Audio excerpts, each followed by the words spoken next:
Okay, in this video, I wanted to describe morphisms of fibered categories. So, morphisms of fibered categories.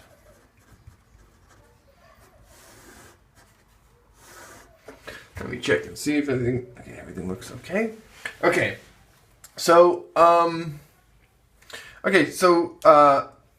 so fibered categories are going to end up having a two-category structure.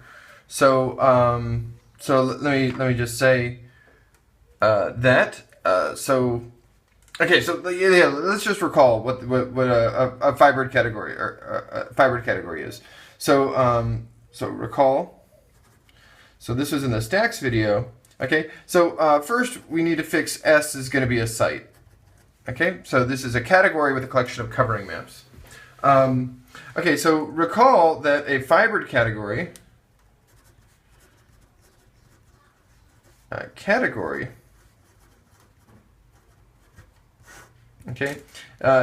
a functor. Okay, and it's a functor from S to the category of categories. Okay, so this is already a pre-sheaf. So it's a pre-sheaf on S with values and categories. So for every open set, I'm going to give it a category. Okay, and so because it's a pre-sheaf. Okay, so the functorality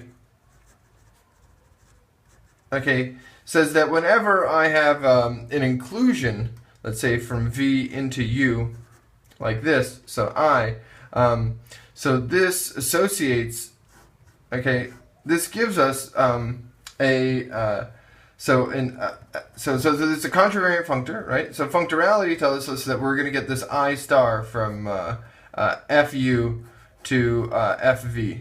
Okay, so this is this restriction map. Okay, so we have this, but I have not done yet. So what else? The other thing that we need is transition data. Plus transition data. Okay, so the transition data was some tau ij's. So this is tau ij. Okay, so here's the setup. So we have U, we have V, and then maybe we have a W now, and so we can apply J, and then we can apply I, and then we can get this whole thing. And so what this says is that so we're going to have a natural transformation from ij. So there's these functors from these categories, and there's going to be this is going to be a natural transformation. But not only is it a natural transformation, it's going to be a natural isomorphism. Okay. So it's a natural isomorphism of functors. Okay, not done yet. Okay, so it's first of all, it's a pre-sheaf. It has this additional thing of this transition data, and then it has these axioms. So this is the data of a fibered category, and then there's the axioms of compatibility. Okay, and the axioms for compatibility here are the following. It says that it says that if you have I, J, and K, right? So now we have U, V, W, and then maybe we can do another one, Y or something. Okay, so we have three morphisms in the category S, I, J, K. Okay, and now we can look at this. Okay, and there's two ways to break this up. Okay, so we could either break along IJ or JK. So we could say the first one we could say being so tau ijk, okay, and so this is going to be k star ij star. Okay, now we could break along the other way. We could say this is tau of I and then jk. Okay, so this could be jk star I star. Okay, and then from here we're going to get, we can break up, okay, so here we can break up further. We could say that this is tau ij, okay, and then here we could break up j and k, so this could be I star tau jk. Okay, so and then it says that this diagram commutes. Okay, so we have so what is a fibered category? A fibered category is a functor like so, right? So the functorality induces these pullback maps. Okay, and in addition to just being a functor, it's going to have transition data, and the transition data is going to satisfy these axioms. Okay, so now I want to make this so I want to make it a category. So these are the objects. So these are the objects of the category of fibered category. Okay, and I want to describe the one morphisms now.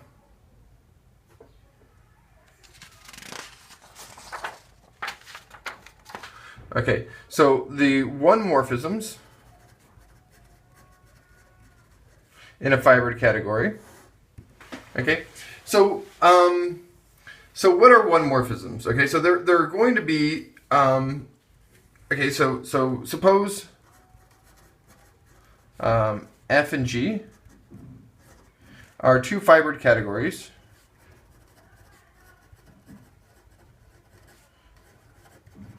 On S, so we have this site S. Okay, so so what are we going to have? So here we're going to have so they're going to be pairs. So a one morphism is a pair. So phi alpha from F to G. So sometimes there are two things. So this is, sometimes we'll just denote it by phi, okay? So there consists of two things, okay? So this guy here, phi, so for every u in S, what we're going to have is a phi of u from F of u to G of u, which is a functor. Okay, so this is a morphism, or so this is a category, and this is a category, and this is just a functor from one category to another category.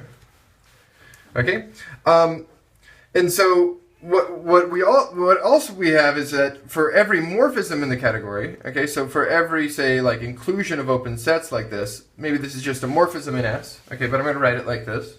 What we're going to have is we're going to have an alpha. So we're going to have an alpha I. Okay, an alpha I is going to relate this, so from one set to the other set. So so what it has is that it intertwines these two. Okay, and so here this lives on this is the pullback for the G category, and this is the pullback for the F category. So what it's saying is that I can pull back F and then apply this, and it's the same thing as if I applied this guy and then pulled back, okay, or then restricted, okay, pulled back, restricted, whatever, okay. So okay, and so not only do we have this as a natural transformation.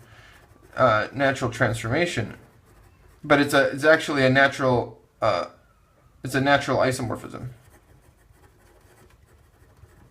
Okay, so it's a natural isomorphism, not just a natural transformation. Okay, and I'm not done yet, right? So we have these two things. We have the functors, we have the natural transformations, and then we have this compatibility condition. So we have compatibility, and then we have the compatibility axioms.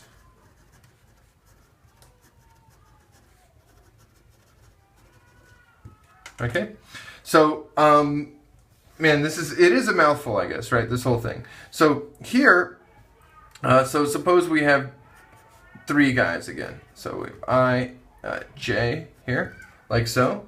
So what is the condition that we need? So well, remember that we're going to write the composition of I and J is just I, J. So okay, so we need to look at how it goes. So okay, so we could do phi of W and I, J. So ij goes from here to here, right? And so we know from the axioms, right, for the natural transformation that we're going to have ij star of phi of u. Okay, so here was this guy. So this is alpha of ij. Okay, and now there's kind of two different ways we can start breaking this up, right? So here we have the transition for tau.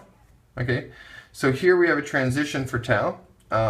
So we have maybe phi w of tau ij, and this is what breaks this part up. Okay, so this guy is now phi w of j star I star.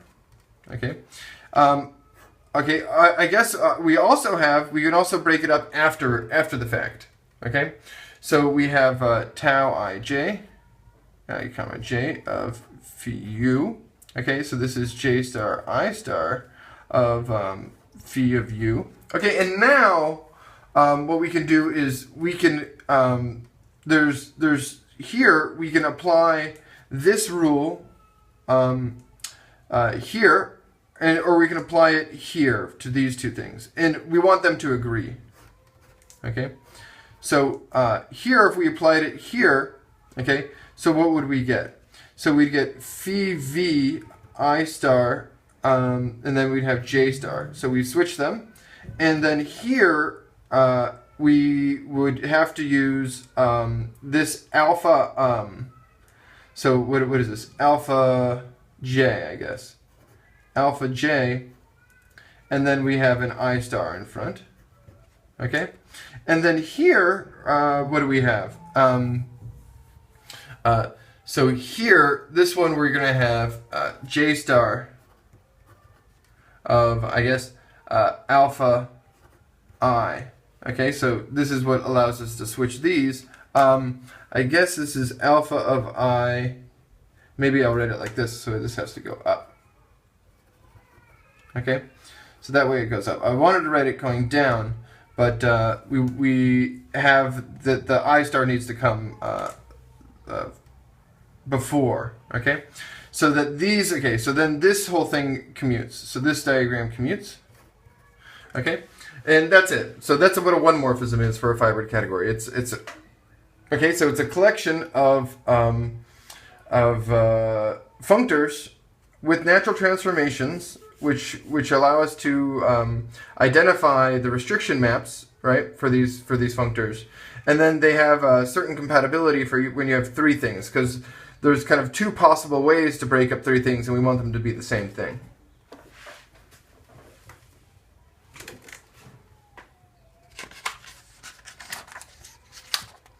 Okay, now it's getting even weirder. Okay, so now we're gonna have two morphisms.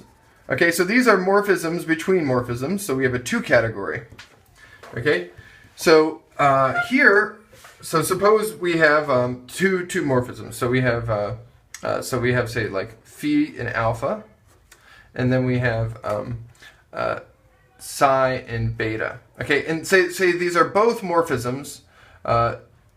Sorry, so I'm going to describe what this is. This is going to be a mu, but let's say here. Phi alpha and psi beta are both one morphisms,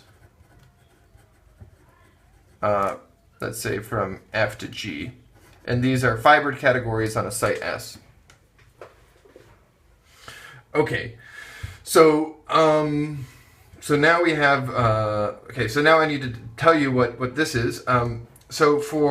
So what is mu? What is really mu? Mu says, mu is actually pretty simple. For every u in S, okay, what we're going to have is, we're going to have mu u from phi u to psi u. Okay, so this is going to be a natural transformation. Natural transformation. Okay.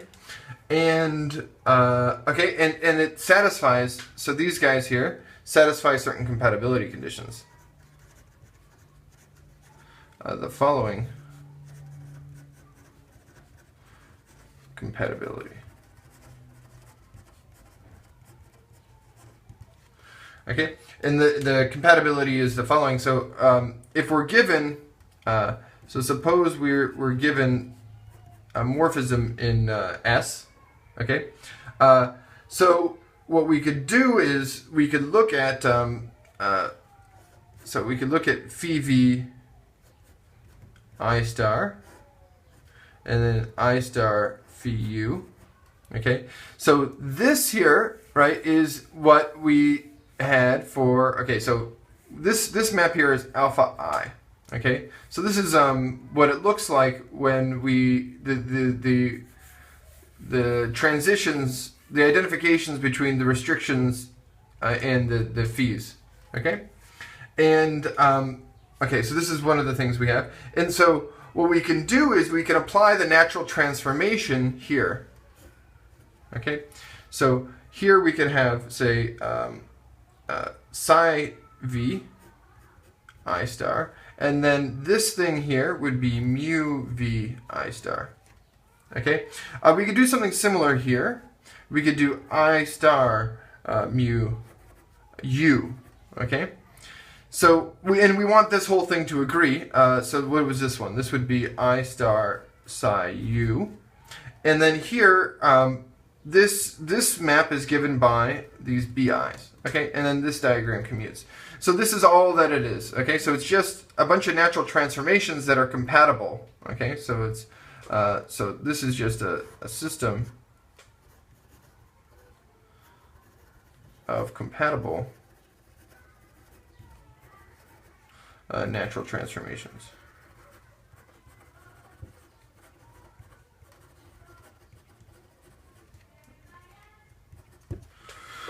Okay, so we have our three things. Okay, we have this category of fibered categories, right? So the objects are again like pre-sheaves, right, to the category of categories. Okay, and with that we have some transition data. Okay, and they satisfy some conditions. Okay, the one morphisms. Okay, so let's go back here. That's what this is. Okay, the one morphisms are, again, they're functors together with natural transformations, like so. So they're these functors, natural transformations like so, plus compatibility. Okay, and then the two morphisms. Okay, so to make a morphism between the morphisms, we're going to take natural transformations of these functors. Okay, and then we were just going to have this compatibility condition that says that the natural transformation respects restriction. Okay, and this is how we write that down. It's real hard to say in words, I guess, really quickly. Okay.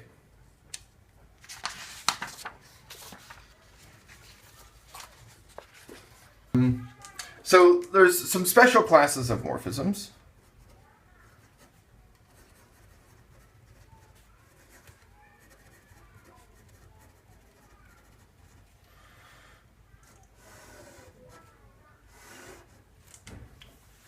Okay.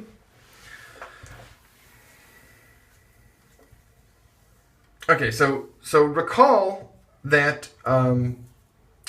we had just one morphisms again. So let's take okay. So S is a site. F and G. Let's say they're in fibered categories on S. Okay, and then let's take phi alpha to be a morphism, a one morphism from F to G. Okay, so again, these were here, these guys were functors, right, for each U, right? And then these guys here were natural transformations for the restrictions. Okay, let's see if I... So the one morphisms look like this. Again. So we have functors, and then we have these natural isomorphisms. And then they have this compatibility condition here for restriction. Okay, so let me give you a definition. So we say that this this guy here is a strong equivalence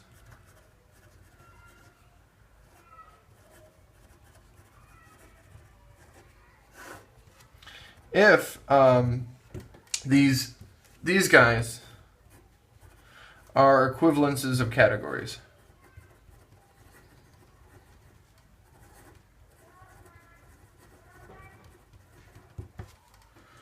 Okay.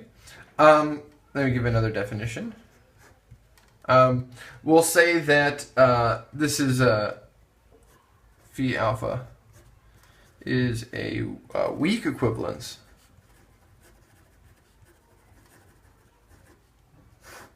if, okay, so it's so fully faithful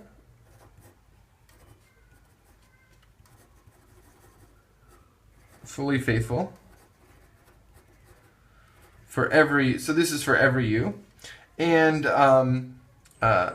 it's locally surjective. And so phi is locally surjective. Okay, so here we need to talk about what this means. So essentially this means that it'll be essentially surjective. So this is essentially surjective.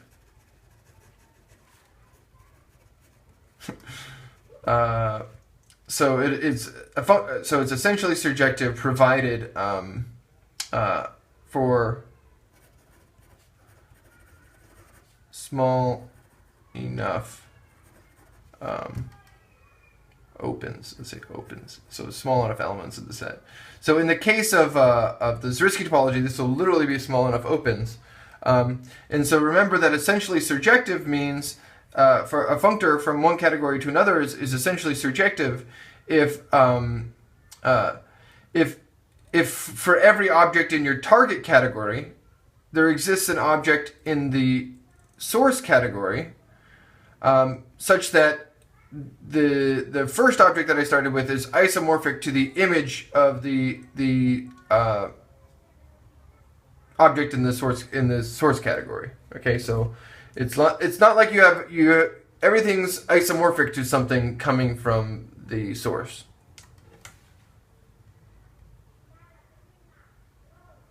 Okay, so we have these special classes of morphisms. There's some certain conditions. So this is a special class. So these are for one morphisms. Okay, so this is for one morphisms. Okay, for two morphisms.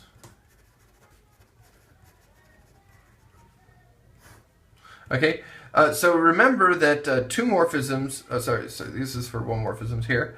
So for two morphisms, remember that we had these. So suppose mu is say from let's say from phi alpha to psi alpha, and so these two things are this guy and this guy here are one morphisms.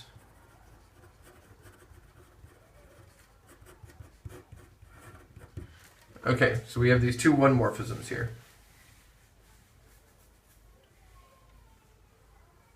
Okay, so remember that mu u is a natural transformation from phi u to psi u plus compatibility.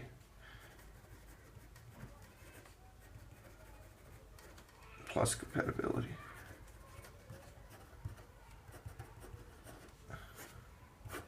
Okay, let's see if I have this here. Okay, so here's what the compatibility looked like. So the compatibility again says that the natural transformations are going to respect the restriction maps and the compatibilities between restrictions. Okay, so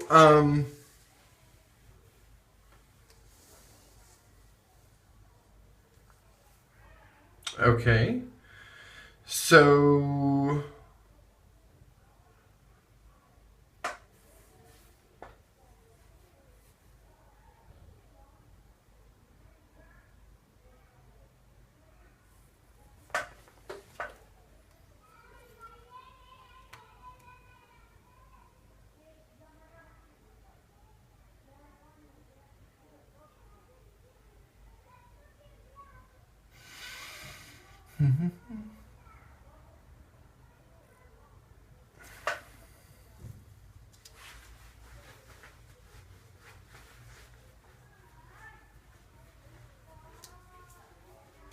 Okay, so we have this 2 morphism.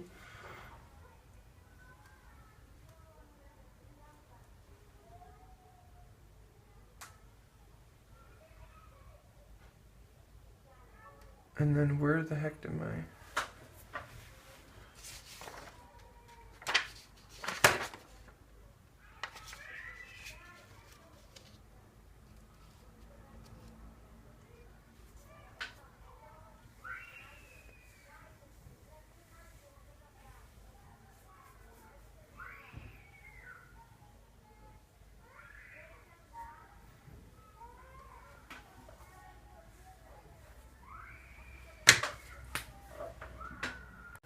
Okay, so so we say that mu is a fibered isomorphism.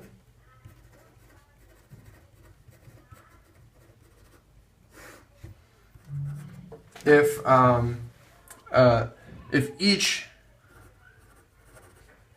mu u is a so this is a definition.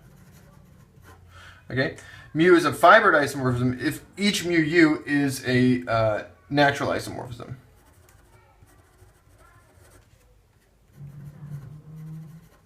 Morphism of functors.